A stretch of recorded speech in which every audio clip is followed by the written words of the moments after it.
Good morning, folks. You're very welcome. As you may know, the Defence Ministers' meeting started yesterday evening.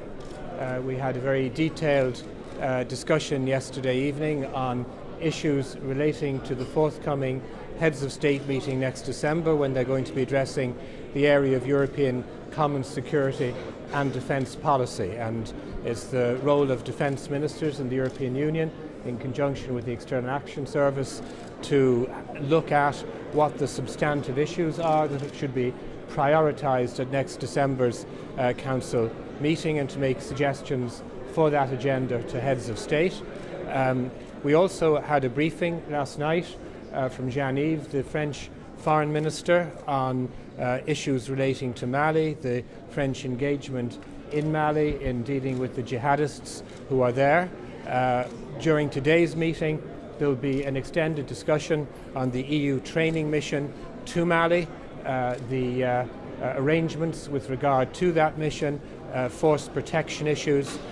Very important role of the training mission is not just in the training of the government forces in Mali in their military capacities, but also dealing with human rights issues and the protection of the civilian population in conflict zones as a particularly important issue.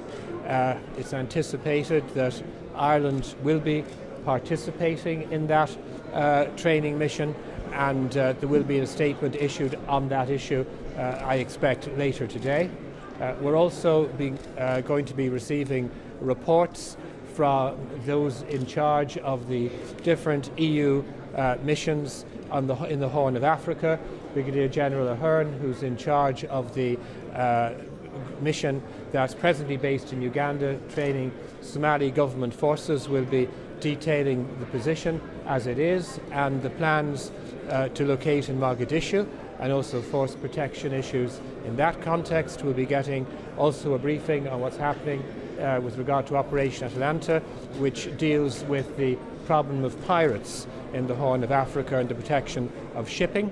There'll also be one of the major discussions, one that as a state that we've been prioritising in the presidency, is the greater substantive engagement by the European Union in UN peacekeeping missions, the extent to which those missions are now regionalised, the need for a more coordinated contribution by EU member states to the provision of troops to participate in peacekeeping missions. Currently, there's a disconnect in that the EU contributes a substantial amount of the funding to peacekeeping, but makes a very small contribution by way of defence forces. So that's going to be a very interesting discussion.